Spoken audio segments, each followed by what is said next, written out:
Manalangin po tayo. Banal at mahabagin naming Amang Diyos na sa amin na nagmamahal, nagpapasalamat po kami sa iyong walang hanggang biyaya. Dahil sa pag-ibig, pinasan ni Jesus ang bawat sumpa at kahatulan na nararapat ay sa amin at siya ay namatay para sa amin, na nahabag sa amin, na nalayo sa iyo at namuhay sa kasalanan. Ang kanyang mahalagang dugo ay hinugasan ng aming mga kasalanan magpakailanman at pinalaya kami mula sa kahatulan at sumpa. Nagpapasalamat po kami sa iyong dakilang biyaya na nagpapahintulot sa amin na maligtas ng walang anumang aming mga gawa. Sa oras na ito, kami na mga tinubos ng mahalagang dugo ng Panginoon ay nagtitipon sa harap mo ng may pasasalamat upang purihin ang iyong dakilang biyaya at pag-ibig, upang matuto mula sa iyong salita at makibahagi sa fellowship sa loob ng iyong banal na kapulungan. Pakiusap, tignan mo po ang bawat isa sa amin. Hawakan kami ng iyong mahabaging mga kamay at gawin mo kaming ganap at bago sa pamamagitan ng iyong biyaya, salita at kapangyarihan ng Espiritu Santo. Gabayan mo kami upang sa nalalabi naming buhay, kami ay makapamuhay bilang iyong tunay na mga anak na walang kapintasan at karapat-dapat sa iyo. Ang mundo ay lalong nagiging magulo at ang kasalanan ay lumalaganap sa paligid namin. Hindi namin mapagtatagumpayan ang masamang mundong ito sa pamamagitan ng aming sariling kagustuhan o lakas. Punuin mo po kami ng iyong biyaya, iyong salita at kapangyarihan ng Espiritu Santo. Bigyan mo kami ng lakas upang mapagtagumpayan ang lahat ng kapangyarihan ng kasamaan at mamuhay bilang iyong karapat-dapat na mga anak na nagdadala ng kaluwalhatian sa iyo. Pakiusap, samahan mo po ang lahat ng aming mga brothers at sisters sa buong mundo na sa kabila ng mga pagsubok at paghihirap ay patuloy na nag-iingat sa kanilang pananampalataya at nagbabahagi ng Ebanghelyo. Naway punuin mo po sila ng higit na biyaya ng iyong salita at kapangyarihan at palakasin ng bawat kapatid na nagpapahayag ng Ebanghelyo nang may nag-uumapaw na sukat ng iyong espiritu at kapangyarihan. Naway may sakatuparan mo rin ang masigit pang mga gawa ng kaligtasan na nagdadala ng maraming kaluluwa sa iyo at umaakay sa kanila upang matanggap ang iyong biyaya ng pagtubos. Ipagkaloob mo po ang iyong biyaya sa bawat brothers at sisters na hindi makadalo ngayon, sa mga may sakit at nahihirapan sa iba't ibang dahilan. Pakiusap, ibuhos mo po ang iyong awa sa bawat isa ayon sa kanilang pangailangan at hayaan nilang maranasan ang iyong ganap at pagpapatuloy na biyaya. Panginoon, ikaw na nagbibigay sa amin ng iyong salita sa tamang panahon at nagtuturo sa amin ng daan na dapat naming lakaran. Sa oras na ito, pakiusap, akayin mo po kami upang maunawaan at malaman ang salita at ang banal na kalooban na nais mong ihiyag sa amin. Idinadalangin namin ito sa pangalan ng Panginoong Hesukristo. Amen. Tignan po natin sa ating mga Biblia sa Juan chapter 15.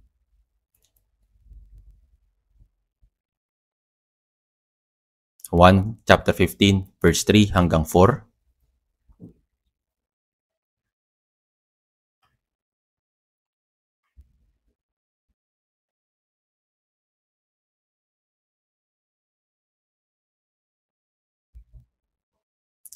Basahin po natin sa Juan chapter 15 verse 4. Kayo'y manalilinis na sa pamamagitan ng salita na aking sinabi sa inyo. Kayo'y manatili sa akin at ako'y sa inyo. Gaya ng sanga na hindi magbubunga buwas sa kanyang sarili, maliban nakakabit sa puno, gayon din naman kayo, malibang kayo'y manatili sa akin.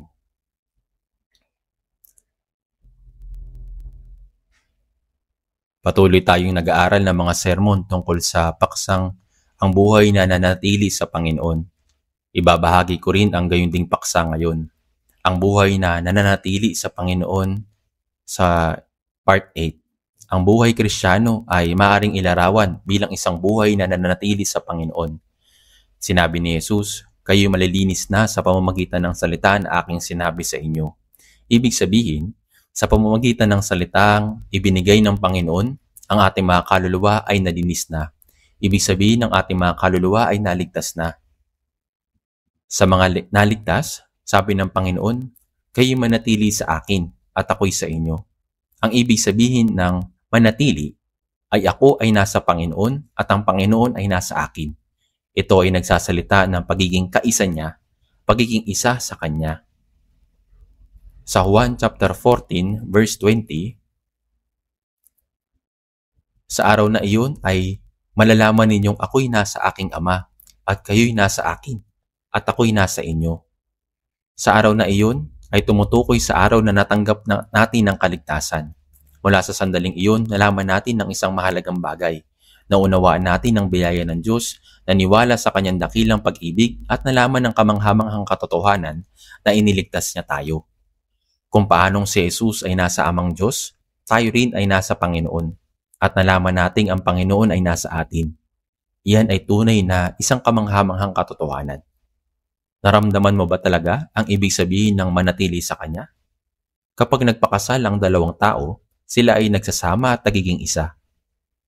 Sa parehong paraan, kapag sinabi ng Panginoon, ikaw ay nasa akin at ako ay nasa iyo, nangangahulugan ito na ang ating mga puso, pag-iisip, layunin ng pamumuhay at mga pagpapahalaga ay naaayon na sa Kanya. Kahit ang pagiging ligtas ay hindi lamang pagliligtas mula sa isang buhay na malayo sa Diyos. Ito rin ay pagiging kaisa ni Kristo mismo.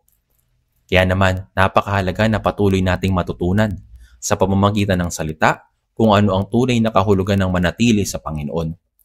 At higit pa, na isabuhay natin ang matibay na relasyon na iyon sa ating pang-araw-araw na buhay.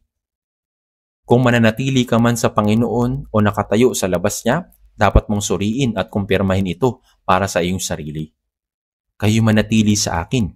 Ang utos ng Panginoon na ibinigay sa lahat ng mga Kristiyano na nakatanggap ng kaligtasan. Sa unang Juan chapter 2 verse 27, nananatili sa Kanya. Manatili sa Kanya. Ito po yung nakalagay dito sa Biblia. Ngayon, tingnan po natin sa Juan chapter 15 verse 7. Juan chapter 15 verse 7, sabay-sabay nating basahin. Kung kayo'y mananatili sa akin at ang mga salita ko'y mananatili sa inyo, hingin ninyo ang anumang inyong nais at ito'y gagawin para sa inyo. Sa Juan chapter 15, inahilan tulad ni Jesus ang buhay na nananatili sa Kanya sa isang puno ng ubas at mga sanga nito. Sa Juan chapter 15 verse 5, ako ang puno ng ubas, kayo ang mga sanga. Ang puno ng ubas at ang mga sanga ay hindi mapaghihiwalay. Ang layunin ay upang mamunga. Ang mga ubas ay hindi tumutubo mula sa puno, ngunit mula sa mga sanga.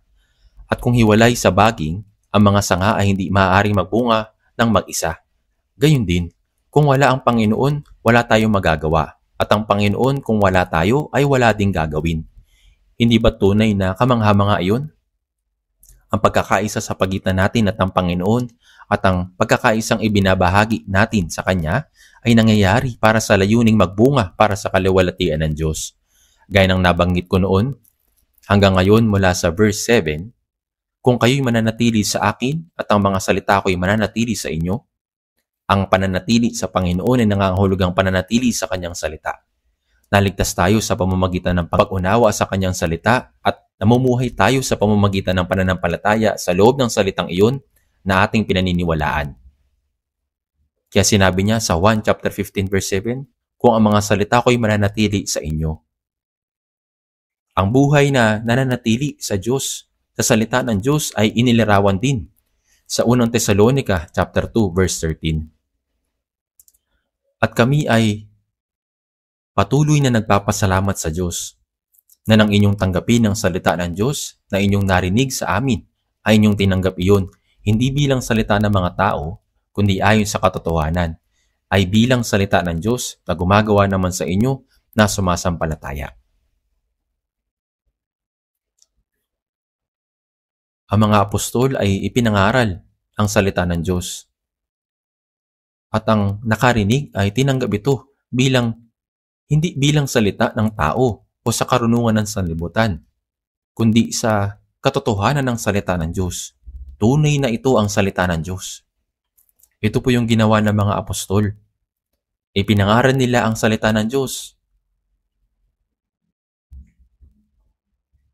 Nauunawa natin ang biyaya ng Diyos at nagpapatuloy sa paikinig ng salita ng Diyos. Nakikinig tayo ng salita ng Diyos, nauunawaan ang salita ng Diyos at namumuhay ayon sa salita ng Diyos. Sa makatuwid ay bilang salita ng Diyos na gumagawa naman sa inyo na sumasampalataya. Ang salitang ito ang bumabago sa ating puso at sa ating pamumuhay. gumagawa sa atin upang makapamuhay tayo ng ayon sa kalooban ng Diyos. Kaya kung kayo'y mananatili sa akin at ang mga salita ko'y mananatili sa inyo, habang nagpapatuloy tayo na nag-aaral ng mga salita, hindi ba tayo nakakarating sa pag-unawa kung ano ang salita ng Diyos, kung ano ang kalooban ng Diyos, at kung paano tayo dapat mamuhay? Nauunawaan ba ninyo ang salita ng Diyos at pagkatapos ay kaagad itong kinalilimutan? Ang salita ng Diyos, sinabi sa Santiago chapter 1 verse 25, na hindi tagapakinig na malilimutin, kundi tagatupad na gumagawa. Siya ay pagpapalain sa kanyang gawain. Kung napakinggan mo ang salita ng Diyos at kinakalimutan ito, ginagawa mong walang kabuluhan ng salita ng Diyos. Ito ay nagiging kasalanan ng pagsasawalang bahala sa salita ng Diyos. Hindi tagapakinig na malilimutin, kundi tagatupad na gumagawa.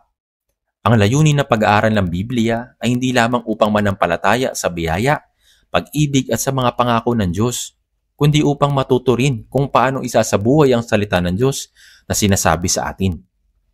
Hindi tagapakinig na malilimutin, kundi tagatupad na gumagawa. Siya ay pagpapalain sa kanyang gawain. At ang pagsunod sa salita ng Diyos ay nagdadala ng pangako ng kanyang pagpapala.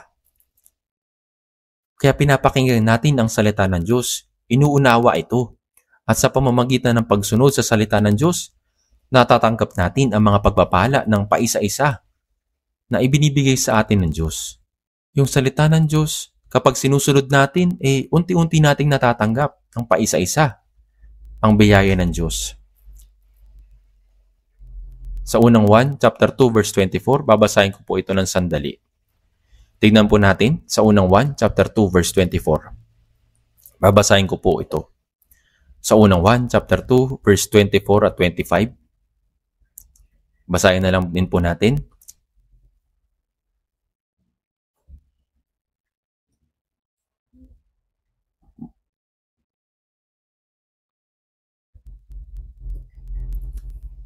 Manatili sa inyo ang inyong narinig buhat ng pasimula. Kung nananatili sa inyo ang narinig ninyo buhat ng pasimula, kayo naman ay mananatili sa anak at sa ama. At ito ang pangako na kanyang ipinangako sa atin, ang buhay na walang hanggan. Ang Panginoon na nagligtas sa atin at nagbigay sa atin ng buhay na walang hanggan. Mula ng araw na maunawaan natin ang biyaya ng Diyos. Buhat ng pasimula. Saan ang pasimula?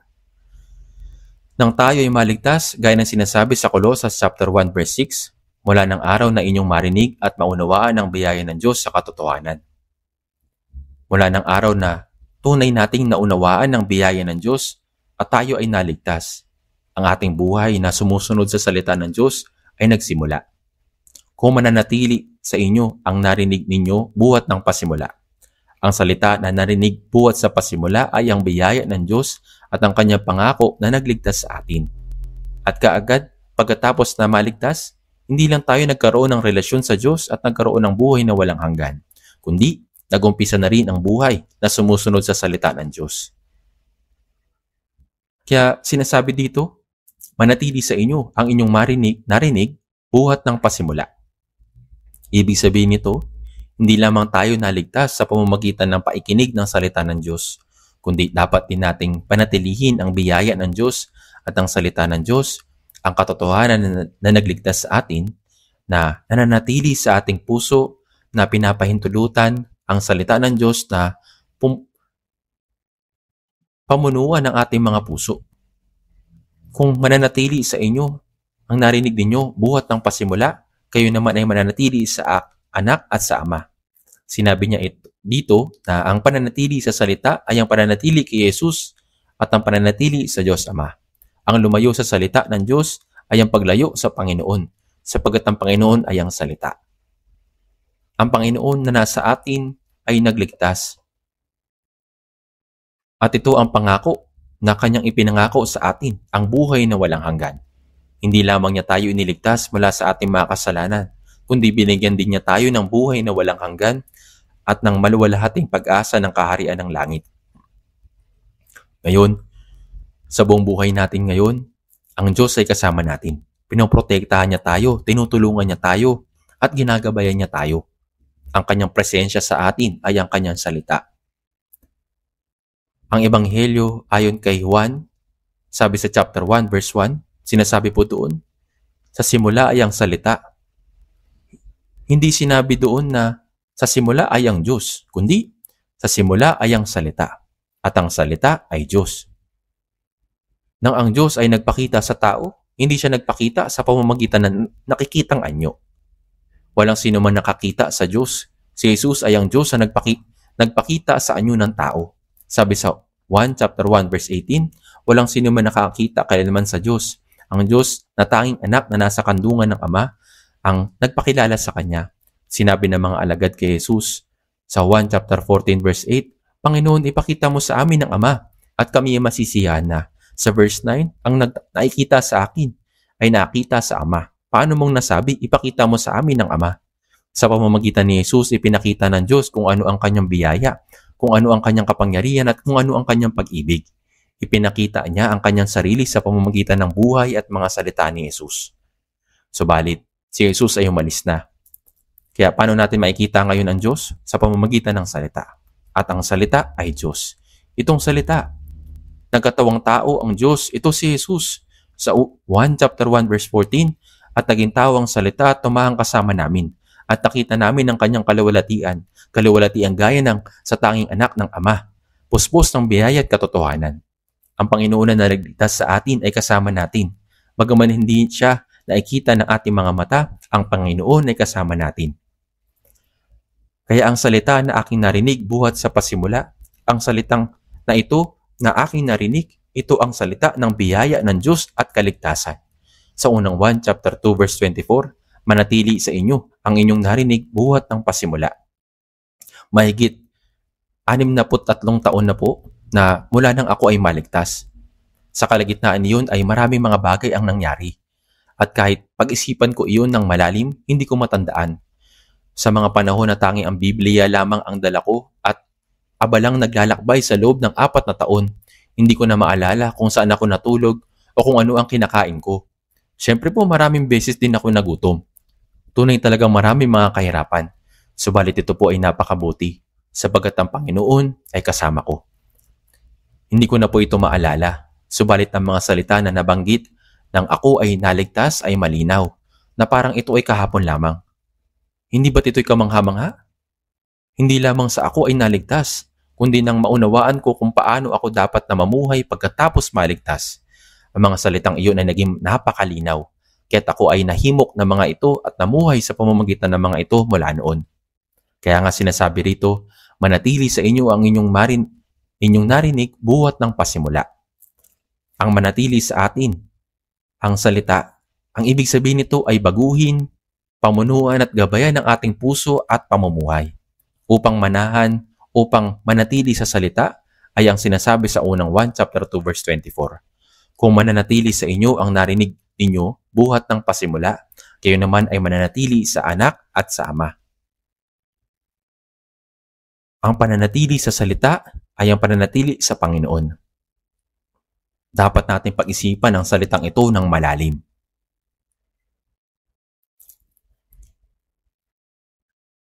Ayun, tignan po natin sa Juan chapter 8. Juan chapter 8 verse 31. Basahin po natin mula verse 31 hanggang 32. Juan chapter 8 verse 31 hanggang 32.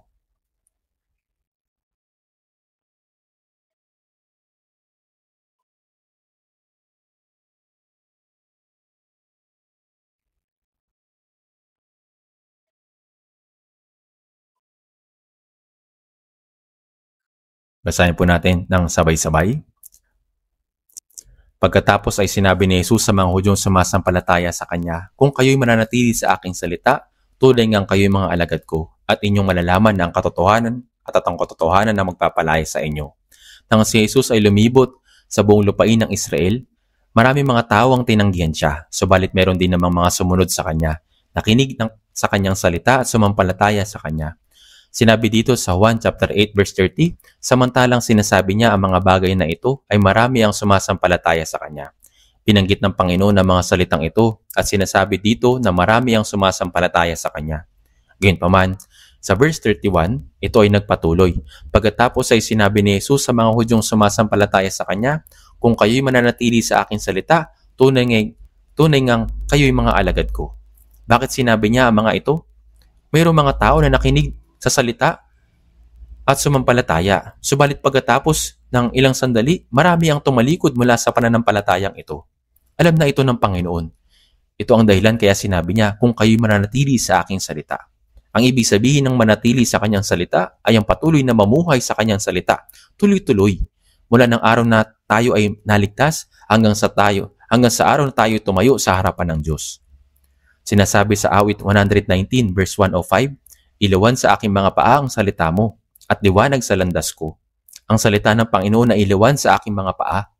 Paano tayo makakalakad sa madilim na mundong ito kung walang ilawan? Ang salitang liwanag sa landas ko ay nangangahulugan na ito ay nagpapakita at gumagabay sa daan na dapat kong lakaran. Kaya sa ating buhay pananampalataya, ang salita ng Diyos ay nagtuturo sa atin sa daan na dapat nating lakaran at itinuturo sa atin ang lahat ng bagay na dapat nating gawin. Kaya sinabi ni Jesus sa mga Hudyo na nananampalataya sa Kanya, kung kayo'y mananatili sa aking salita, tunay ngang kayo'y mga alagad ko. Sila ay nanampalataya, ngunit hindi pa sila tunay na mga alagad. Dapat nating tandaan na lahat ng tumanggap ng kaligtasan ay mga alagad ng Panginoon. Bago ang kanyang pag-akyat, sinabi ni Jesus sa kanyang mga alagad, Mateo chapter 28 verse 19, kaya sa paghayo ninyo, gawin ninyong alagad ang lahat ng mga bansa. Kapag ipinangaral natin ang Ebanghelyo at ang mga tao ay naligtas, sila ay nagiging mga alagad ni Kristo. Sa aklat ng mga gawa, chapter 2, ipinangaral ng mga apostol ang Ebanghelyo ng araw ng Pentecostes. 3,000 katao ay naligtas sa isang araw matapos marinig ang salita. Patungkol sa mga naligtas, sinasabi sa mga gawa, chapter 2, verse 41, at nadagdag ng araw na iyon ang may 3,000 kaluluwa.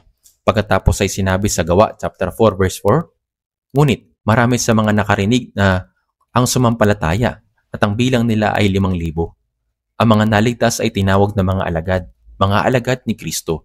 Huwag nating kalilimutan na lahat ng mga naligtas ay alagad ni Kristo. Sa Mateo chapter 28 verse 19, sinabi ni Jesus, kaya sa paghahayo ninyo, gawin ninyong alagad ang lahat ng mga bansa. At sa verse 20, at turuan silang sundin ang lahat ng mga bagay na iniutos ko sa inyo. Ang alagad ay dapat na matuto ng salita ng Panginoon, ingatan ito at sumunod sa Kanya. At ang tunay na alagad ay natututo mula sa guro, tinutularan ng guro at sumusunod sa guro at nakikibahagi sa kapalaran ng guro. Kaya sinabi ni Jesus, kung kayo'y mananatili sa aking salita, tunay ngang kayo'y mga alagad ko. Marami ang mananampalataya, ngunit ilan ba ang tunay na mga alagad ng Panginoon? Ito ang bagay na dapat nating pag-isipan ng malalim. Nananampalataya ako sa Panginoon, ngunit ako ba ay tunay na sumusunod sa Kanya bilang isang tunay na alagad ni Kristo? Kaya sinabi ni Jesus sa 1 chapter 8 verse 31 hanggang 32, kung kayo'y mananatili sa aking salita, tunay ngang kayo'y mga alagad ko, at inyong malalaman ang katotohanan at ang katotohanan na magpapalaya sa inyo. Lahat ng mga tunay na sumusunod sa Panginoon at naniniwala sa Kanyang salita ng tama ay napalaya sa pamamagitan ng katotohanan iyon. Itong kalayaang ito ay hindi pisikal o makamundong kalayaan, kundi kalayaan mula sa kasalanan, kalayaan mula sa lahat ng kapangyarihan ng tao, at kalayaan mula sa takot at kabalisaan sa puso, kalayaan mula sa pag-aalala, pagkabalisa, mga kaguluhan. At inyong malalaman ang katotohanan at ang katotohanan na magpapalaya sa inyo. Ang katotohanan ay ang Panginoon mismo. Habang lumalapit tayo sa Kanya at mas nakikilala natin Siya ng mas totoo, mararanasan natin ang hindi masabi na kalayaan at kapayapaan sa ating mga puso. Ang manatili sa Panginoon ay nangangahulugang mamuhay sa Kanyang salita at maging bihag ng Kanyang salita. Mabuhay ng buhay na ginagabayan at pinamumunuan nito. Ito po yung pananatili sa Panginoon. Ngayon, tingnan po natin sa ikalawang 1, chapter 1, verse 9. Babasahin din po natin ito ng sabay-sabay. Ikalawang 1, chapter 1, verse 9. Ikalawang Juan, chapter 1, verse 9. Basahin natin. Ang sinumang lumalampas at hindi nananatili sa aral ni Kristo ay hindi kinaroroonan ng Diyos. Ang nananatili sa aral ay kinaroroonan ng Ama at gayon din ang Anak. Ang salitang lumalampas ay lumampas o lumampas sa hakbang, tulad ng paglalakad sa isang daan, ngunit nawawala sa tamang daan at dinadaanan nito. Ang sinumang lumalampas at hindi nananatili sa aral ni Kristo ay tumutukoy sa isang taong hindi nananatili sa loob o sumusunod sa mga turo ni Kristo.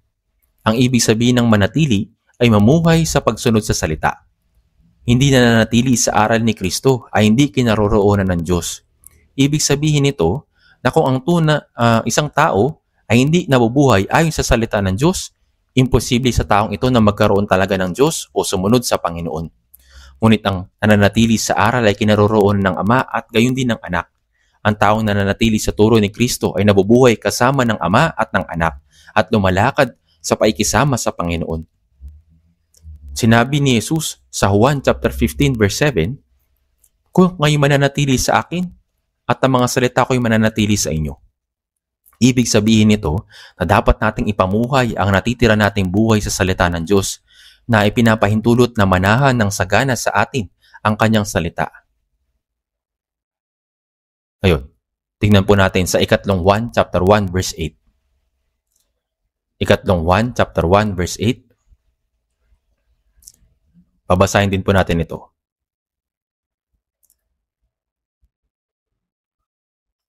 Kaya't nararapat nating tususan ang mga gayong tao upang tayo maging mga kamanggagawa sa katotohanan.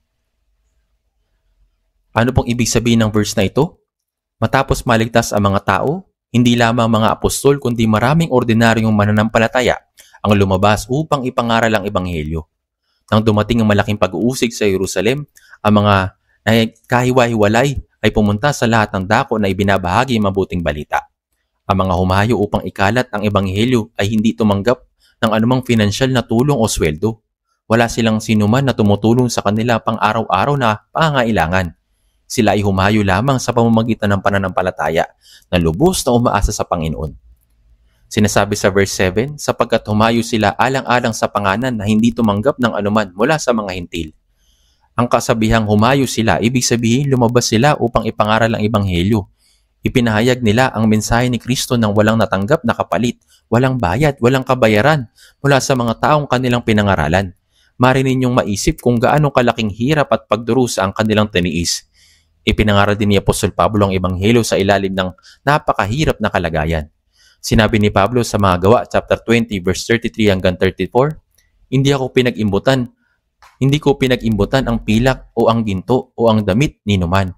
Kayo mismo ang nakakaalam na ang mga kamay na ito ay naglingkod sa aking mga pangangailangan at sa mga kasama ko. At sinabi niya sa unang Tesalonica, chapter 2, verse 9, Natatandaan ninyo, mga kapatid, ang aming pagpapagal at paghihirap. Gumagawa kami araw at gabi upang huwag kami maging pasanin sa kanino man sa inyo. Ipinahayag namin sa inyo ang Ebanghelyo ng Diyos. Ang dakilang apostol na si Pablo ay gumawa sa pamamagitan ng kanyang sarili mga kamay. Nang dumating siya sa Korinto, nakilala niya ang mag-asawang Hudyo na sina Aquila at Priscilla. Siya ay nanatili sa kanila at nagtrabaho magkakasama sa paggawa ng tolda. Kaya kahit na nagtatrabaho upang suportahan ang kanyang sarili, patuloy pa rin siya naging tapat na nangangaral ng Ebanghelyo. Siyempre po, si Apostol Pablo ay hindi palagi nagtatrabaho sa isang makamundong hanap buhay. Nagtatrabaho siya noon pag may pagkakataon siyang gawin iyon. Yan ang sinabi sa ikalawang Tesalonica chapter 3 verse 8, kung di sa pagpapagal at hirap ay gumagawa gabit araw upang kami ay huwag maging pasanin sa kanino man sa inyo. Sa sinaunang iglesia, may mga apostol at mga mangangaral ng Ebanghelyo. Ipinahayag nila ang Ebanghelyo sa mga hintil sa pangalan ng Panginoon. Ngunit, hindi sila kailanman nakatanggap ng anumang kabayaran sa kanilang pagpapagal. Wala silang garantiya ng pagkain, matutuluyan o anumang pangunahing pangangailangan. Kaya sinasabi ng Biblia, kaya't nararapat nating tususan ang mga gayong tao. Ang tususan sila ay nangangahulugan na tratuin sila ng maayos, paglaanan sila ng nararapat na pangangailangan. Hindi ito nangangahulugan ng pagsasabi lamang ng mga magagalang na salita tulad ng mag-ingat ka, makakaalis kang ligtas, kundi aktwal na pagtulong sa kanila sa kung ano talaga ang kailangan nila upang tayo maging mga kamanggagawa sa katotohanan. Kapag tinutulungan natin ang mga nangangaral ng Ebanghelyo, tayo nagiging mga kamanggagawa nila para sa kapakanan ng katotohanan. Sinasabi ng Biblia na ang pagsalungat sa mga nangangaral ng Ebanghelyo ay kapareho ng pagsalungat sa Diyos. At ang pagtanggap at pagtulong sa mga nangangaral ng Ebanghelyo ay kapareho sa pagtanggap sa Diyos mismo. Ang mga tumutulong sa mga ngaral ng Ebanghelyo ay nagiging mga kamanggagawa sa kapakanan ng Ebanghelyo. Gaya ng sinasabi sa Mateo chapter 10 verse 41. Ang tumatanggap sa isang taong matuwid alang-alang sa pangalan ng isang taong matuwid ay tatanggap ng gantimpala ng isang taong matuwid. Ibig sabihin nito na kapag tinulungan natin ang mga nangangaral ng Ebanghelyo, tayo nagiging kabahagi sa gawain ng pagpapalaganap ng Ebanghelyo. Kaya matapos tayong maligtas, may bagay na dapat nating gawin para sa kapakanan ng Ebanghelyo. Hindi lamang ang evangelist, kundi lahat ng mga brothers at sisters sa church ay may bagay na magagawa para sa Panginoon at para sa Ebanghelyo. Maring ibang sabihin ng ilan, wala akong magagawa. Ngunit, bakit hindi tumitingin sa paligid at tinitignan? Tiyak na mayroon. Maring sabihin ng iba, may mga tao sa church na itinalaga bilang diakono, elder o group leaders, ngunit hindi pa ako nabigyan ng anumang opisyal na posisyon sa church. Ibig sabihin ba niyan ay wala kang gawain na gagawin sa church? Ito ay maling pag-iisip. Palaging mayroong bagay na magagawa natin sa church. Tuwing linggo, matapos ang Sunday service, ang mga brothers at sisters ay masipag na naglilinis ng church, nagwawali sa tagpupunas ng auditorium, at nililinis ng banyo para mapanatiling maayos at malinis ang mga ito. Sino nag-utos sa atin na gawin ito? Walang sino man. Ito ay bagay na kusang loob nating ginagawa. Maraming bagay na pwede nating gawin sa church.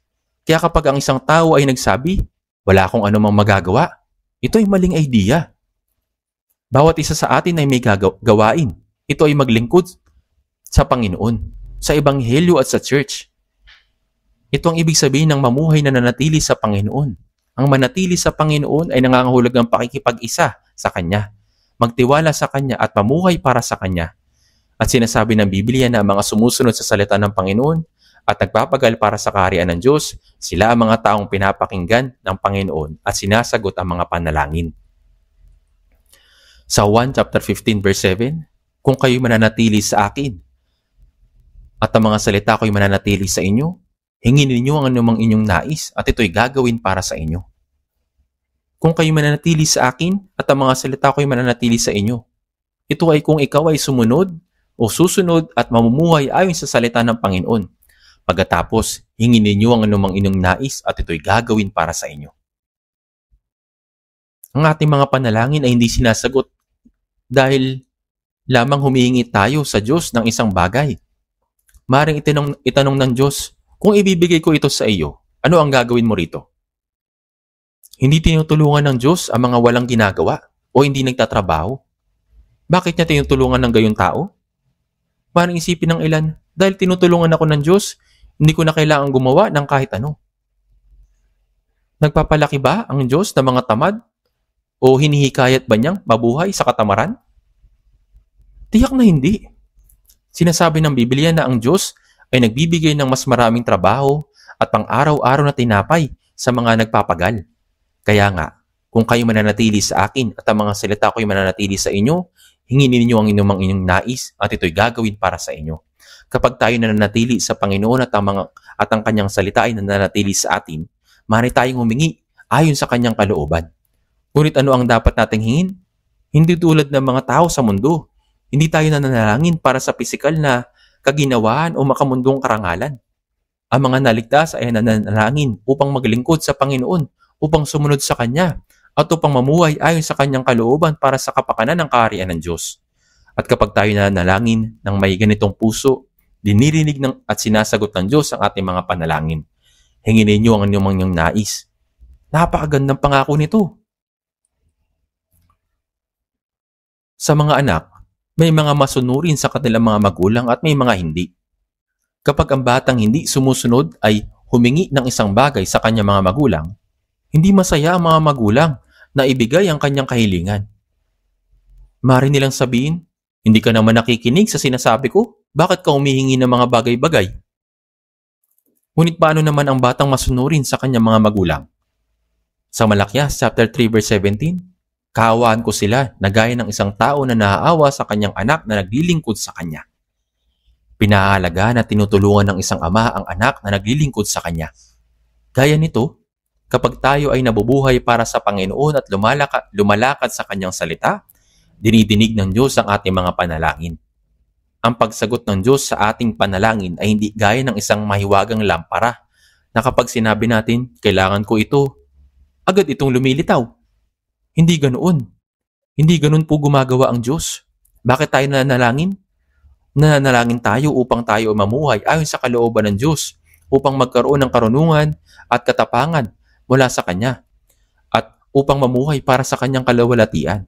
Kung sa pamamagitan lamang ng ating sariling lakas, mahirap panatilihin ang ating pananampalataya at mabuhay para sa Panginoon. Kailangan natin ng Kanyang tulong. At kapag tayo ay nabubuhay ayon sa Kanyang salita at nananalangin, dinidinig ng Diyos ang mga panalangin iyon. Nalulugod ang Panginoon sa pagsagot sa mga panalangin ng Kanyang bayan.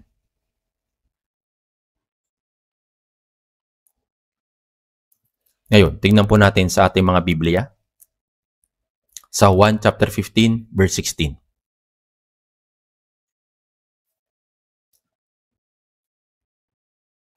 1 chapter 15 verse 16. Tingnan po natin sa 1 chapter 15 verse 16. Babasahin din po natin ito ng sabay-sabay.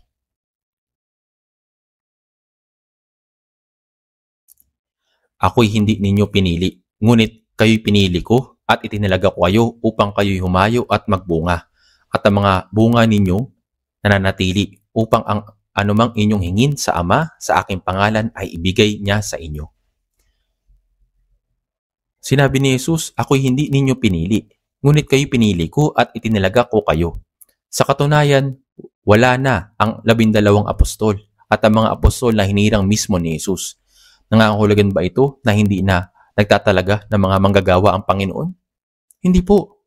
Kahit ngayon, patuloy na nagtatalaga ang Panginoon ng mga manggagawa. Ang Panginoon na nagligtas sa atin ay tinalaga ang bawat taong naligtas bilang isang angkop na miyembro ng church. At kapag sinabi niya, kayo'y humayo. Saan tayo dapat na humayo? Dapat tayong humayo sa mundo, dala ang ebanghelyo. Kapag ang mga naligtas ay palagi nagtitipon, umaawit na mga himno, nananalangin, nagpe-fellowship, lagi nagsasaya, ngunit paano naman ang mga hindi paligtas? Kung hindi ibubuka ang ating mga bibig at hindi maangaral, walang maliligtas. Ang ilang mga church na may mga problema ay tila nagsasaya lamang sa kanilang mga sarili. Hindi sila nangangaral. Kung gayon, ano bang layunin ng ating buhay? Sinasabi sa Lucas chapter 15 verse 17, sinasabi ko sa inyo, magkakaroon ng higit na kagalakan sa langit dahil sa isang makasalanan nagsisisi kaysa sa 99 na taong matutuwid na hindi nangangailangan ng pagsisisi. Higit na nagagalak ang Diyos na may isang taong maligtas kaysa 99 na taong naligtas na nagdiriwang. Nalulugod siya rito. Sa katunayan, totoo na ang mga taong naligtas ay dapat na magkaroon ng fellowship at magsaya sa fellowship. Ngunit hindi ito ang wakas. Dapat nating ipangaral ang ebanghelyo sa mga taong hindi paligtas. Kayo'y humayo upang ipangaral ang ebanghelyo at magbunga. Mayroong dalawang kahulugan tungkol sa bunga. Sa Galatia chapter 5, verse 22 hanggang 23, mayroong 9 na bunga ng Espiritu Santo. Ito ang mga bunga sa ating personal na buhay. Ang mga bunga na ito ay dapat na nagagawa natin sa ating buhay. Ito ang bunga ng Espiritu Santo. Sa Galatia chapter 5 verse 22 hanggang 23, subalit ang bunga ng Espiritu ay pag-ibig, kagalakan, kapayapaan, pagtitiyaga, kagandaang loob, kabutihan, katapatan, kaamuhan at pagpipigil sa sarili. Laban sa mga ito ay walang kautusan. Ang 9 na bungang ito ay natural na nagbubunga sa atin kapag tayo ay naligtas at namumuhay ayon sa Espiritu Santo. Gayunman, mahalaga din na kapag ipinangangaral natin ang ebanghelyo at ang mga tao ay naligtas, ang bawat isa sa kanila ay isang bunga. Kaya naman sinabi ni Apostol Pablo tungkol sa ilang kapatiran, sa unang Korinto chapter 16 verse 15. Mga kapatid, ngayon ay nakikiusap ako sa inyo. Nalalaman ninyo na ang sambahayan ni Estefanas ang mga unang bunga ng Akaya at kanilang itinalaga ang kanilang sarili sa paglilingkod sa mga banal. Roma chapter 16 verse 5, batiin ninyo si Epeneto na minamahal ko na siyang unang nahikayat kay Kristo sa Asya. Ito ay bunga. Bawat isang na maliligtas ay bunga. Hindi po ba? Ang puno ng ubas ay namumunga ng ubas. Ang Kristiyano ay dapat laging mamunga ng Kristiyano. Tama ba? Kaya upang kayo humayo at magbunga, ang mga bunga ninyo ay mananatili upang ang anumang inyong hingin sa Ama, sa aking pangalan na ibigay niya sa inyo. Ang magbunga at ang mga bunga ninyo ay mananatili. Ang nangangahulugan na dapat tayo magpatuloy ang pangangaral lang sa Ebanghelyo. Nasasaksihan natin ang mga gawa ng Diyos at sinusunod ito. Tama po ba? Nabubuhay ako ng maayos kapag mabuti ang lahat ng... Subalit kapag hindi, ay hindi rin. Hindi ganyan ang buhay Kristiyano. Kaya sa gitna ng kahirapan at pagdurusa, ang layunin ng ating buhay para sa Panginoon ay dapat hindi magbabago at dapat itong mamunga at manatili. Ang mga ginagawa para sa Panginoon ay dapat na magpatuloy upang ang anumang inyong hingin sa Ama, sa aking pangalan na ibigay niya sa inyo. Kung gumagawa tayo para sa kaharian ng Panginoon at sa Ebanghelyo ayon sa kalooban ng Panginoon, diringgin ng Diyos ang ating mga panalangin. Kahit nananalangin tayo, ngunit hindi naman tayo nabubuhay para sa Panginoon, anong sasabihin sa atin ng Panginoon? Kung ang panalangin natin ay hindi para sa kaluwalhatian ng Diyos at hindi ayon sa kalooban niya, hindi ito panalangin. Hindi ito mabuting panalangin.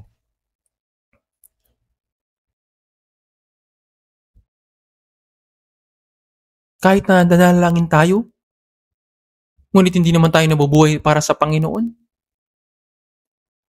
hindi ito mabuting panalangin.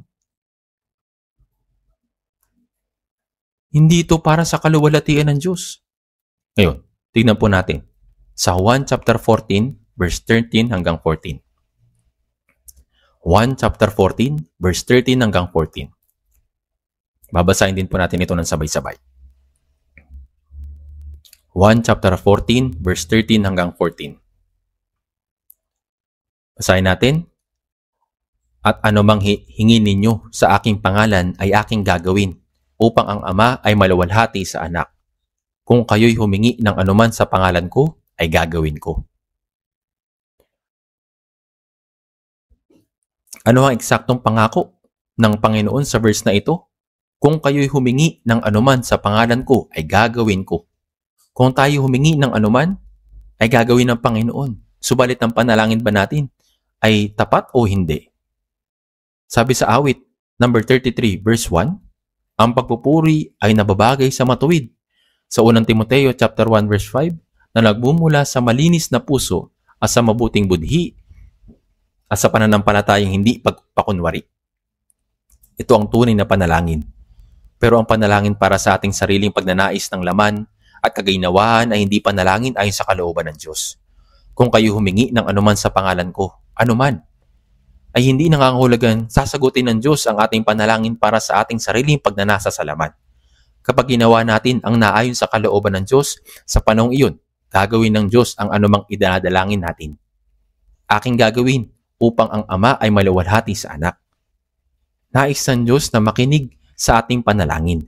Nalulugod ang Diyos na makamit ang ating panalangin. Kaya't nais ng Diyos na maluwalhati siya sa pamamagitan ng buhay natin. Kung kayo humingi ng anuman sa pangalan ko, ay gagawin ko. Kung kayo humingi ng anuman sa pangalan ko, ay gagawin ko. Ito po yung sinabi niya. Ito'y parang blankong tseke. Kung may magsabi na kung dadalhin mo ito at ipapalit sa bangko, pwede kang makakuha ng kahit ano. Gaano ito kabuti? Kung kayo humingi ng anuman sa pangalan ko, ay gagawin ko. Ito'y mas mabuti kaysa blankong tseke. Gayunpaman, may kondisyon. Diringgin ng Diyos ang ating panalangin ayon sa kalooban ng Panginoon at para sa ikaluluwalhati ng Diyos.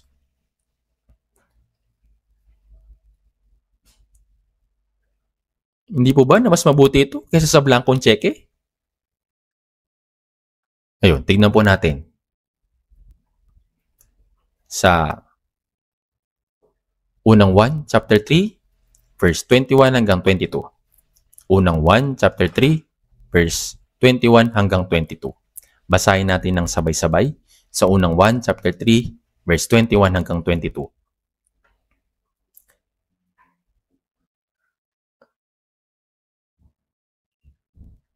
Basahin natin ng sabay-sabay, verse 21 hanggang verse 22. Mga minamahal, kung kayo'y hindi inahatulan ng ating puso, tayo ay may kapanatagan sa harapan ng Diyos, at anumang ating hingin ay tinatanggap natin mula sa Kanya, sapagkat tinutupad natin ang Kanyang mga utos at ginagawa natin ang mga bagay na kalugod-lugod sa Kanyang harapan.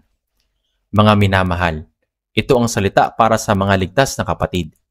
Kung tayo hindi inahatulan ng ating puso, sinusunod natin ang salita ng Diyos sa ating Christian life. Kaya kung titignan natin sa unang 1, chapter 3, maraming salita na dapat nating mahalin ang mga kapatid.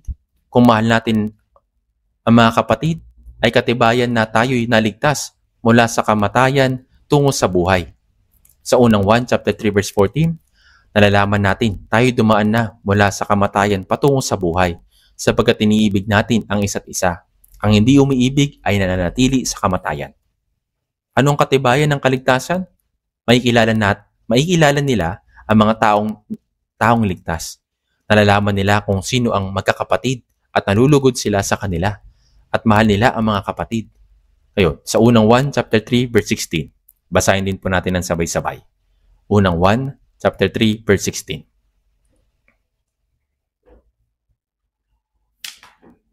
Basahin natin sabay-sabay sa unang 1, chapter 3, verse 16.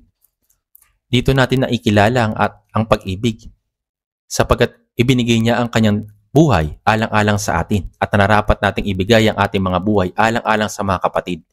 Inialay ng Diyos ang kanyang tanging anak, si Jesus, upang iligtas tayo. Sinabi ni Jesus sa krus, Mateo chapter 27 verse 46, Diyos ko, bakit mo ako pinabayaan? Pinabayaan siya ng Diyos. Bakit siya pinabayaan? Pinabayaan niya ang kanyang tanging anak para hindi tayo pabayaan. Maring ibaling din ng Diyos ang kanyang muka. Nang namatay si Jesus sa krus, sa loob ng 3 oras ay nagdilim ang langit at nawalan ng liwanag ang araw. Ang lupa'y nayanig, nagkaroon ng lindol, ang langit ay umiyak at ang lupa ay umiyak din. Pinabayaan siya ng Diyos. Sumigaw si Jesus, Diyos ko, bakit mo ako pinabayaan? Ito'y upang hindi tayo pabayaan. Sa verse 16, sinasabi rito, dito natin naikilala ang pag-ibig sapagkat ibinigay niya ang kanyang buhay alang-alang sa atin at nararapat nating ibigay ang ating mga buhay alang-alang sa mga kapatid. Ibinigay ng Panginoon ang kanyang buhay upang iligtas tayo. At walang pag-ibig na hihigit pa sa pagbibigay ng buhay ng isang tao. Ang tanging anak ng Diyos ay nagbigay ng kanyang buhay upang iligtas ang mga makasalanan gaya natin. Dito natin maikilala ang pag-ibig. Kamanghamang ang pag-ibig ng Diyos na iniligtas niya ang isang gaya ko. Si Jesus bagaman kapantay ng Diyos ay naging tao at naparito sa mundong ito. Dinanas ang lahat ng uri ng sakit. Tinanggap niya ang hatol na kamatayan na nararapat lamang sa pinakamiserabling makasalanan. Nagtiis ng kahihiyan at labis na kahirapan at siya'y namatay sa krus. Dito natin naikilala ang pag-ibig. Sa pamamagitan ng pagkakilala sa pag-ibig ng Panginoon at nararapat nating ibigay ang ating mga buhay alang-alang sa mga kapatid, ang dakilang pag-ibig ng Diyos. Ang pag-ibig kung saan ibinigay ng Panginoon ang kanyang buhay upang iligtas ang isang makasalanang gaya ko. Nalalaman na ang pag-ibig na iyon, alang-alang sa mga kapatid, saan natin dapat gamitin ang pag-ibig na natanggap natin mula sa Panginoon? Dapat natin itong isabuhay sa ating mga kapatid. At nararapat nating ibigay ang ating mga buhay alang-alang sa mga kapatid. Kung talagang maibibigay natin ang ating buhay para sa ating mga kapatid, mayroon bang anumang bagay na hindi natin magagawa para sa kanila? Kahit na tinatawag nilang magkakapatid ang isa't isa, nag-aaway sila sa pinakamaliliit na usapin, napupuot sa isa't isa dahil sa pagiging makasarili at sinisikap na walang anumang maiwala sa kanilang sarili. Maaari bang ibigay ng gayong mga tao ang kanilang buhay para sa kanilang mga kapatid? At nararapat nating ibigay. Namatay ba ang Panginoon para sa atin dahil sinunod natin ang salita ng Diyos at namuhay ayon sa kanyang kalooban? Hindi po. Sa Roma chapter 5 verse 8, na noong tayo makasalanan pa, sa Roma chapter 5 verse 10, noong tayo mga kaaway ni Kristo, Si Kristo ay namatay para sa atin. Kahit na tayo mga anak ng Diyos na naligtas, kapag ang ating pananampalataya ay bata pa, ang likas ng laman ay madalas na nagpapakita ng sarili. Pero ang kamuhian at ilayo ang ating sarili sa iba, dahil dyan ay hindi pag-ibig. Sa unang Tesalonica chapter 2, sinabi ni Apostol Pablo sa mga mananampalataya, unang Tesalonica chapter 2 verse 7, kundi kami ay laging malumanay sa gitna ninyo gaya ng isang ina na nag-aaruga sa kanyang mga anak. Sa verse 8, sapagkat kayo napamahal na sa amin. Palibhasa nagmamalasakit kami sa inyo, ipinasya namin kayo'y bahaginan, hindi lamang ng ebanghelyo ng Diyos, kundi pati ng aming sariling kaluluwa, sapagkat kayo napamahal sa amin. Tiniis ni Pablo ang matinding pagdurusa upang maihatid ang ebanghelyo sa mga kapatid sa Tesalonica.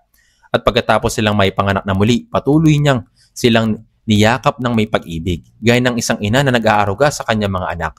Kapag ang isang ina ay nagsilang, nagpapakain, nagpapalaki ng kanyang anak, mahal na mahal niya ang batang iyon. Kahit na nadudungisan ng sanggol, ng sarili, o patuloy na umiiyak, lilinis, inaaliw at inaalagaan niya ito ng walang reklamo. Kinamumuhian mo ba? Hinahamak at inilalayo mo ang iyong sarili sa iyong mga kapatid dahil lang sa nakagawa sila ng pagkakamali? Hindi yun pag-ibig ng Panginoon. Ang talatang at nararapat nating ibigay ang ating buhay alang-alang sa mga kapatid ay nangangahulugan na gayong pagsasakripisyo ay natural lamang. Namatay ang Panginoon para sa makasalanang gaya natin. Kung gayon, dapat din tayong maging handa na mamatay para sa ating mga kapatid kay Kristo. At nararapat nating ibigay ang ating buhay. Magagawa niyo po ba iyon? Pwede ba ako mamatay bilang kapalit ng isang kapatid? Bawat isa sa atin, kailangan natin itong pag-isipan ng malalim. Kung tayo tunay na may ganitong puso, mayroon bang tayong hindi magagawa? Sa verse 17, subalit ang sinumang may pag-aari sa sanlibutan ito at nakikita ang kanyang kapatid na nangangailangan at pinagsasara niya ito ng kanyang damdamin, paano mananatili ang pag-ibig ng Diyos sa kanya? Kung ang pag-aalay ng ating buhay ay tila napakahirap, isipin ninyo ito. Kapag nangangailangan ng isang kapatid, kapag nakita natin ang kanilang pangangailangan, may pagnanais sa ating puso na tumulong. Dahil sila'y dukha at nahihirapan. Pero ang nahaharangan ng pusong iyon, ano ang humaharang dito? Hinaharangan ito ng aking laman. Kuripot ang laman. Kahit na may pusong gustong tumulong sa isang kapatid, hinaharangan ito ng laman na may pusong madamot. At pinagsasaran niya ito ng kanyang damdamin.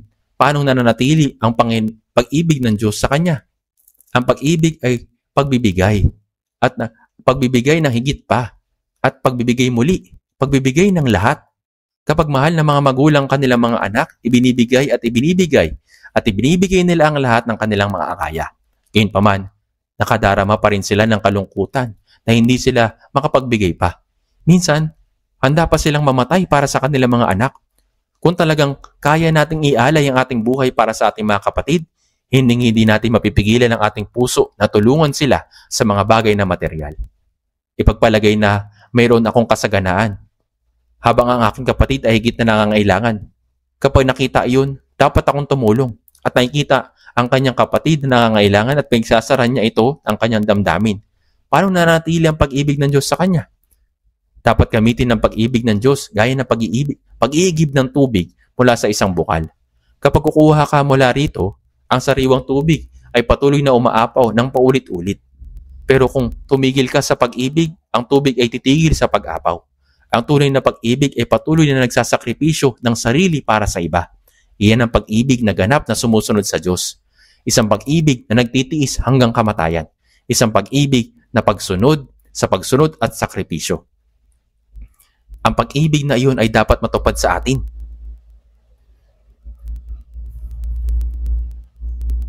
Ngayon, tignan po natin sa unang 1, chapter 3, verse 18 hanggang 19. Basahin din po natin ito ng sabay-sabay. Unang 1, chapter 3, verse 18 hanggang 19. Mga munting anak, huwag tayong umibig sa salita ni sa dila, kundi sa gawa at sa katotohanan. Dito natin maikilala na tayo mula sa katotohanan at magkakaroon ng kapanatagan ng ating mga puso sa harapan niya. Mga munting anak, huwag tayong umibig sa salita ni sa dila. Sino ang hindi makakapagsalita tungkol sa pag-ibig? May ibang mga tao na napakagaling magsalita. Kapag nakapakinggan mo sila, para para bang kaya nilang ibigay ang lahat para sa Panginoon. Minamahal ang mga brothers at sisters ng lubos at gagawin lahat para sa Ebanghelyo. Ngunit magaling lang sila magsalita. Pagkatapos noon, wala naman. Walang resulta, walang bunga. Hindi naman masama kung hindi lang sana nagsalita lang. May iba na magaling magsalita. Gayunman, wala namang pagkilos. Peke po iyon. Ito po ay pagkukunwari. Huwag tayong umibig sa salita ni sa dila, kundi sa gawa at sa katotohanan. Ang pag-ibig na nahayag sa pamamagitan ng mga gawa ay tunay na pag-ibig. Kung ang isang tao ay nagsasabi na, mahal kita, sa kanyang bibig at walang gawa, iyon ay hindi tunay na pag-ibig, kundi sa gawa at sa katotohanan. Dito natin naikilala na tayo mula sa katotohanan. Sa pagkilos ng ganito, nalalaman natin na tayo sa Panginoon. Tayo mula sa katotohanan. Alam natin ito sa ating mga sarili. Dapat nating suriin ang ating sariling buhay. Gaano ako kalapit sa Panginoon? Nabubuhay ba ako ayon sa kanyang kalooban? Paano ko isinasabuhay ang kanyang pag-ibig? Ang pagbubulay-bulay sa bagay na ito ay kinakailangan. Kung hindi tayo umiibig sa salita, kundi may pagkilos at sa katotohanan, nalalaman natin na tayo nasa katotohanan. Tayo ay sa katotohanan. Nakikilala natin ito para sa ating sarili. Tama po ba? At may kapanatagan ng ating puso sa harapan niya. Matapang sa harapan ng Diyos. Kaya basahin natin yung verse 20. Tuwing hahatulan tayo ng ating puso, sapagkat ang Diyos ay higit na dakila kaysa ating puso at nalalaman niya ang lahat ng mga bagay. Tuwing hinahatulan tayo ng ating puso, nararamdaman natin minsan ang pagsaway ang ating budhi. Ang budhi ng taong ligtas ay iba mula sa mga taga-sanlibutan. Ang mga makasanlibutan ay mayroong ding budhi. Ngunit sa unang Timoteo chapter 4 verse 2, ang mga budhi ay tinatakan na nagbabagang bakal. Ang kanilang budhi ay hindi na gumagana ng maayos. Ngunit kapag ang isang tao ay naligtas, ang budhi ay nagiging malinis. Sa unang Pedro chapter 3 verse 21, kundi bilang paghiling sa Diyos ng isang malinis na budhi. Kaya ang isang budhi ng isang Kristiyano ay iba mula sa mga taong makasanlibutan. Nalinis na ito. Mayroong budhi na nakakakilala sa kalooban ng Diyos at may pagnanais na gawin ito. Ngunit, kung hindi tayo umiibig sa salita ni sa dila, kundi sa gawa at sa katotohanan, kung gayon, tayo mula sa katotohanan. Naunawaan natin, ako'y mula sa katotohanan. Magkakaroon ng kapanatagan ng ating mga puso sa harapan niya. Walang hahatulan sa atin sa harapan ng Panginoon at makakatayo tayo ng matatag sa harapan niya. Kapag ipinipikit natin ang ating mga mata upang manalangin, ang kasalanan ng pagsuway sa harapan ng Diyos ay naiisip natin. Napagtatakpan ba natin ito? Magpapatuloy na para bang ayos lang ang lahat? Sasabihin ng Diyos, sandali lang, bago ka manalangin, tatanungin muna kita, minamahal ba talaga ako? Nabubuhay ka ba ayon sa kalooban ko? Sumusunod sa akin at minamahal ang mga brothers at sisters? Dapat ay makasagot tayo ng oo. Tuwing hahatulan tayo ng ating puso, minsan ay hinahatulan tayo ng ating puso. Hindi po ba? Sapagkat ang Diyos ay higit na dakila kaysa ating puso at nalalaman niya ang lahat ng mga bagay. Nangangahulugan ito na kahit hinahatulan natin ang ating sarili, masigit pa rin tayong kilala ng Diyos. Ngunit, mapagtatakban lang ba natin ito at magpapatuloy sa panalangin? Sa verse 21, sa unang 1, chapter 3, mga minamahal, kung tayo'y hindi hinahatulan ng ating puso, tayo may kapanatagan sa harapan ng Diyos. Kapag sinusunod natin ang salita ng Diyos, hindi tayo hinahatulan ng ating mga puso. Dapat tayong mabuhay dito upang walang hahatulan sa atin. Tama po ba? Kung mayroong dapat hatulan sa atin, dapat tayong manalangin, magsisi at isabuhay ito. Dapat nating maunawaan. Hindi ko nga nagagawa ang dapat kong gawin. Paano ko nasasabi na naglilingkod ako sa Diyos at nabubuhay ayon sa kalooban niya? Maring inaawit natin, kalooban mo, Diyos ay sundin. Mabuhay man ako o mamatay, maging ayon ito sa kalooban mo. Opo, inaawit natin ito ng maganda. Ngunit, dapat ba nating awitin? Kalooban mo, Diyos ay sundin. O, Panginoon, hayaan mo kong gawin ang kalooban ko.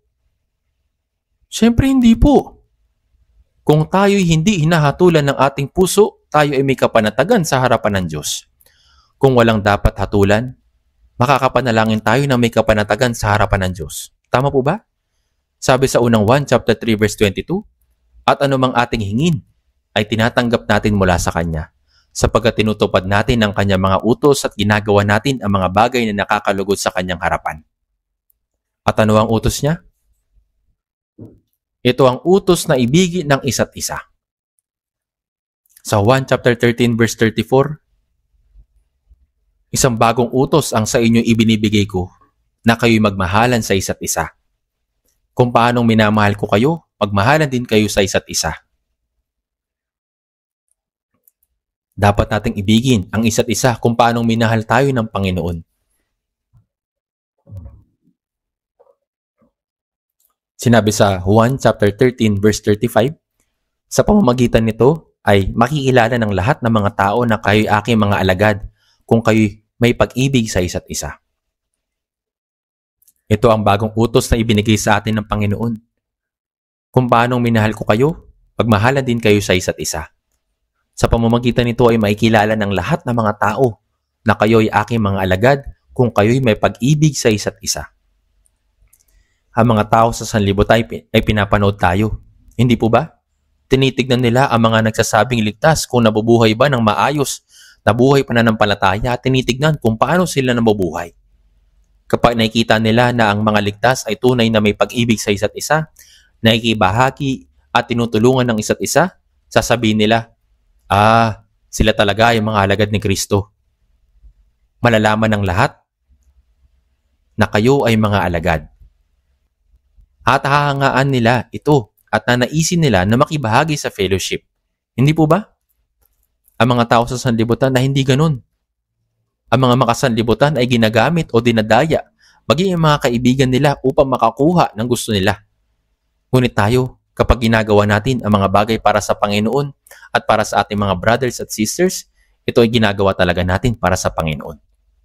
Kapag nabubuhay tayo ng may pagsasakripisyo, pagpapakumbaba at pagsunod, kung ganun, makikilala ng lahat ng mga tao na kayo'y aking mga alagad. Makikilala nila tayo na mga alagad niya, naniniwala at marahil maniligtas. Hindi sasabihin ng mga hindi ligtas na, maganda yan. Kapag sinabi natin na tayo ay ligtas o naipanganak na muli, panonoorin nila kung paano tayo nabubuhay. Kung paano nabubuhay ang mga ligtas. Kung isang tao na nagsasabing ligtas siya at nandadaya pa rin ng iba, sakim at gumagawa ng masasamang gawa, sasabihin ng mga tao, manampalataya ka na lang para sa sarili mo. Ang galing mo magsalita. Hindi po sila maniniwala. Dapat tayo maging mga tunay na Kristiyano o kung hindi magiging mapagkunwari tayo. Isa lang po dito. Kung ganoon, ano pala ang dapat natin gawin? Sa unang 1 chapter 3 verse 21 hanggang 22, mga minamahal, kung tayo hindi inahatulan ng ating puso, tayo ay may kapanatagan sa harapan ng Diyos. At anumang ating hingin ay tinatanggap natin mula sa Kanya, sapagkat tinutupad natin ang Kanyang mga utos at ginagawa natin ang mga bagay na kalugod-lugod sa Kanyang harapan. Ano ang Kanyang utos? Ito ay ibigin ng isa't isa. Kapag ang mga ligtas ay nag-iibigan sa isa't isa, ito ang katunayan na tayo talagang ligtas. Katibayan na tayo mga anak ng Diyos. Kapag nagkakatipon tayo upang umawit, manalangit, mag-fellowship, ngunit hinahayaan pa rin na mga makalamang bagay ay magdulot ng galit at alitan, hindi iyon pagmamahalan gaya ng sa Panginoon. Sa verse 23, at ito ang Kanyang utos na manampalataya tayo sa pangalan ng Kanyang anak na si Jesucristo at tayo mag-ibigan sa isa't isa ayon sa ibinigay niyang utos sa atin. Basahin po natin dito sa verse 24. At ang mga tumutupad ng Kanyang mga utos ay nananatili sa Kanya at siya sa Kanya. At dito'y naikilala natin na siya'y nananatili sa atin sa pamamagitan ng Espiritu ng Kanyang ibinigay sa atin. Ang salitang Kanyang mga utos ay tumutukoy sa bagong tipan na ibinigay sa atin ng Panginoon, ang mananampalataya sa Panginoon at ibigin ng isa't isa. At ang tumutupad ng Kanyang mga utos ay nanatili sa Kanya at siya'y sa Kanya. Ito ang katibayan na tayo ay nanatili sa Panginoon. At dito, nakikilala natin na siya'y nanatili sa atin sa pamamagitan ng Espiritu na Kanyang ibinigay sa atin. Kung ang ating buhay pananampalataya ay mukhang totoo lang sa panlabas, ngunit iba sa loob, ito po ay pagkukunwari at kasinungalingan. Kung ako ay magiging tunay na Kristiyano o talagang mapagkunwari. Ngayon, tingnan po natin sa ating mga Biblia. Sa unang 1, chapter 5,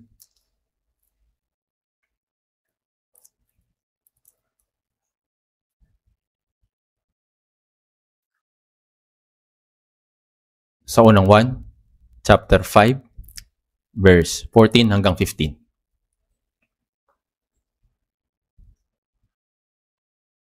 Unang 1, chapter 5, verse 14 hanggang 15.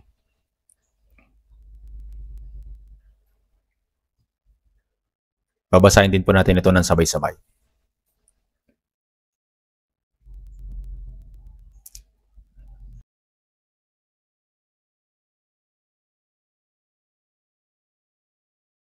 Ito ang ating kapanatagan sa Kanya na kung tayo'y humingi ng anumang bagay na ayon sa Kanyang kalooban, tayo pinapakinggan niya. At kung ating nalalaman na tayo pinapakinggan niya sa anumang ating hingin, nalalaman natin na natanggap na natin ang mga kahilingang hinihingi natin sa Kanya.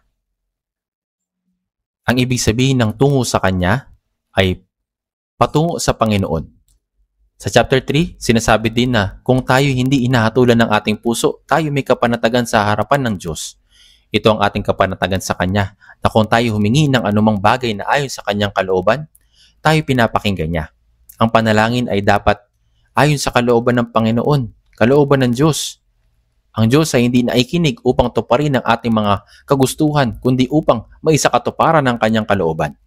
Kaya kapag tayo nanalangin, hindi natin dapat basta-basta manalangin, kundi tanungin ang ating sarili. Ang inihiling ko ba ay ayon sa kalooban ng Diyos? Ito ba ay nakakalugod sa Kanya? Kung oo, maaari tayong manalangin ng may buong tapang. Kung alam natin na siya ay naikinig sa anumang ating hihingin, ang salitang anumang na ito ay tumutukoy sa mga panalangin na ayon sa Kanyang kalooban. Nalalaman natin na natanggap na natin ang mga kahilingang hinihingi natin sa Kanya. Hindi ito nangangahulugang agarang tutugon ang Diyos sa sandaling tayo ay manalangin.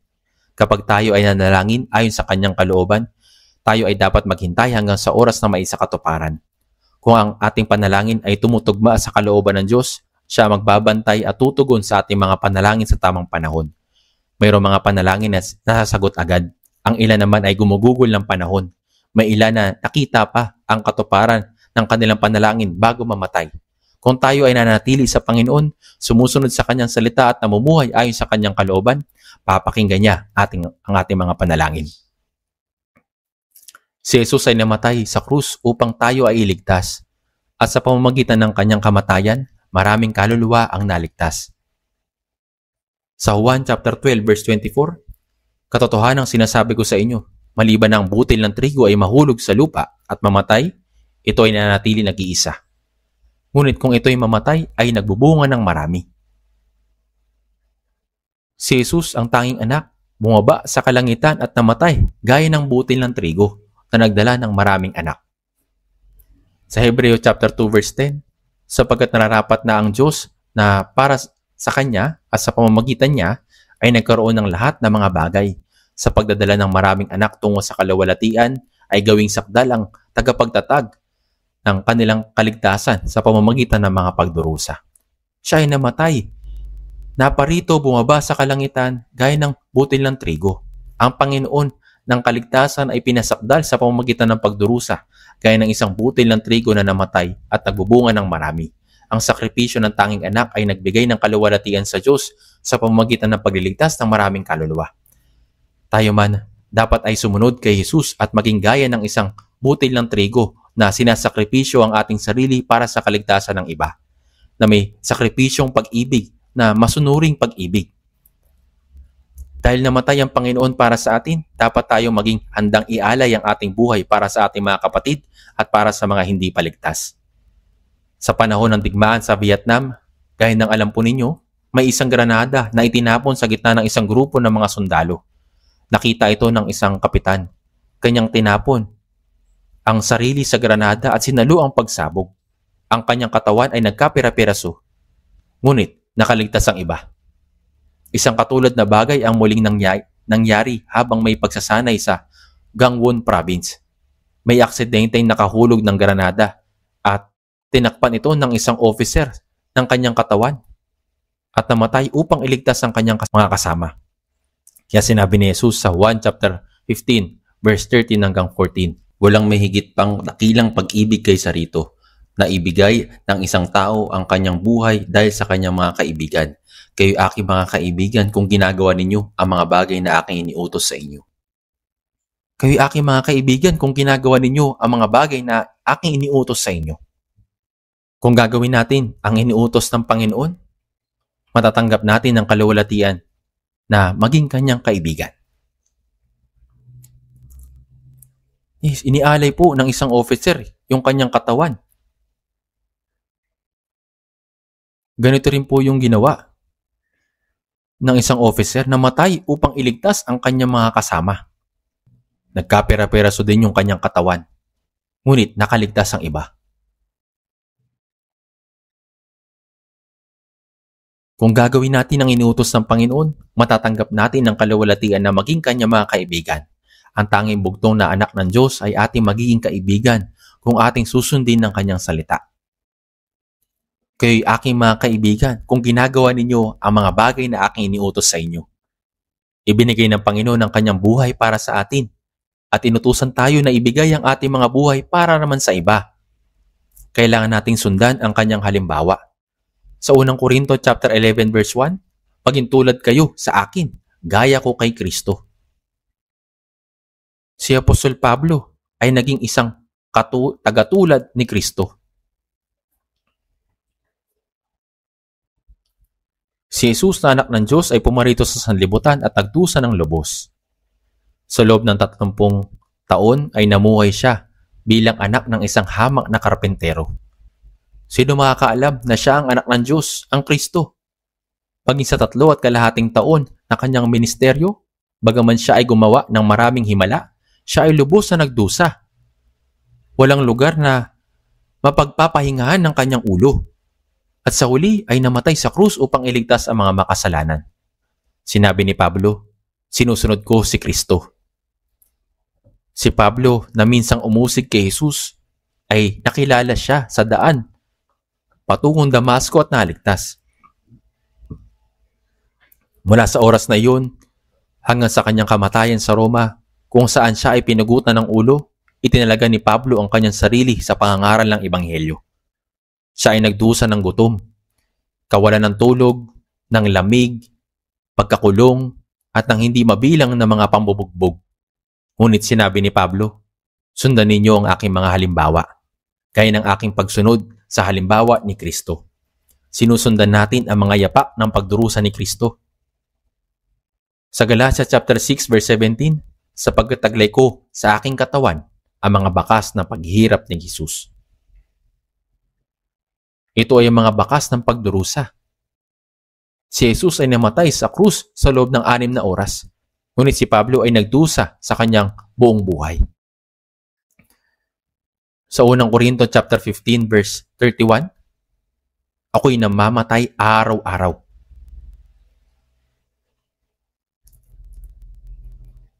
Siya ay nagtiis ng maraming pagdurusa para sa Ebanghelyo. Ang mga bakas ng pagdurusa ni Kristo ay nasa kanyang katawan. Kaya sinabi niya sa mga Gawa chapter 20 verse 24, hindi ko itinuturing ang aking buhay na mahalaga sa aking sarili upang maganap ko lamang ang aking katungkulan at ang ministeryong tinanggap ko sa Panginoong Hesus na magpatotoo sa magandang balita ng biyaya ng Diyos.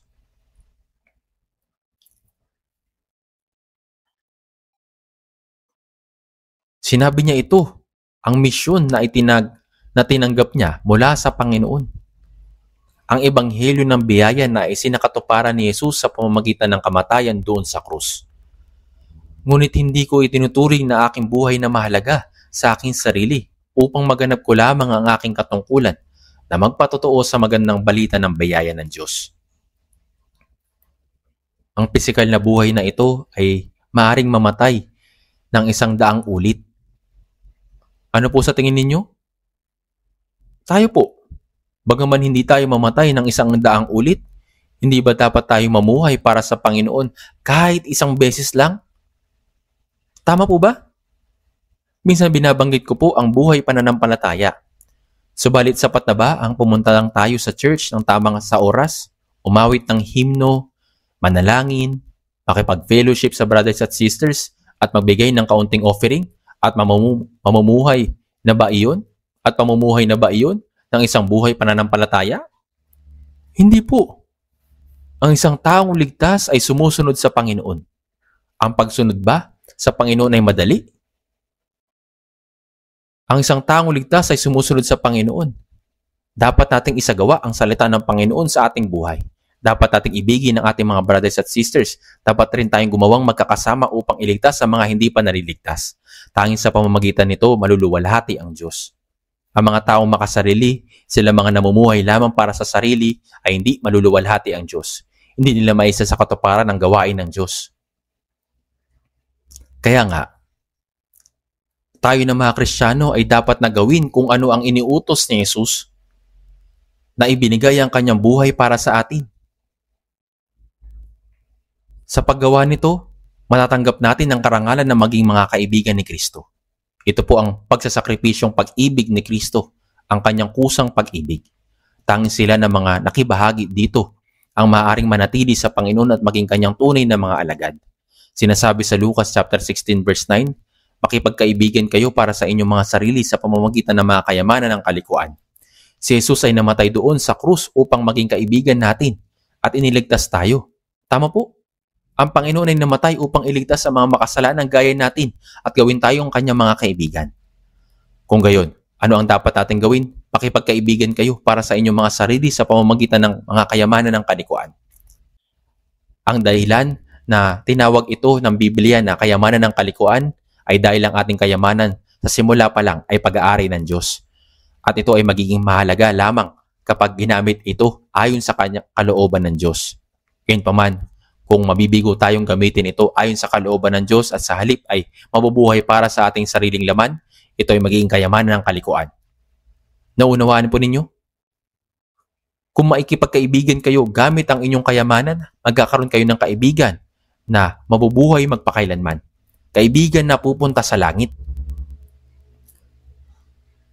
Lucas chapter 16 verse 9, makipagkaibigan kayo para sa inyong mga sarili sa pamamagitan ng mga kayamanan ng kalikuan.